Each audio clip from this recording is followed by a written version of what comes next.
Hi, I'm Brad Barnett, President of BFS. Hey, this is the third video in this four-part series on reducing expenses in your child care company or school. Target an occupancy cost, that's rent or mortgage, of 12% of gross revenues or less. There are three basic structures for occupancy cost. One, your company pays rent to a third-party landlord. Two, your company pays a mortgage to a lender for the real estate. Or three, your child care business company pays rent back to your real estate holding company. Here's an overview of each. Third-party landlord. Remember, when you're negotiating a lease or the renewal of a lease with your third-party landlord, there are many negotiable terms in a lease, and all of them can be used to negotiate lower rent. Bank mortgage.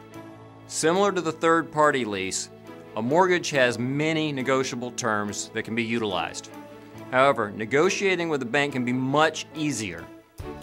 In the third-party landlord scenario, and unless you're willing to move your company's operations, you're limited by the fact that you can only negotiate with one landlord. But you can move your mortgage to any bank that's willing to meet your terms. With the exception of supplying your own information, the banks do all the work and you get to make the decision. While banks have a longer checklist than in previous years, they're very eager to secure good loans and improve their own portfolios. Remember, banks are just vendors like any other vendor that wants your business.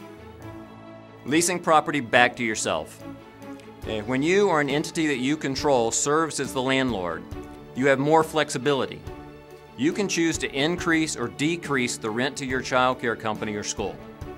Adjusting the rent paid by your child care company or school will increase or decrease the profitability of your child care business company as you deem appropriate. That's it for now. Talk with you soon.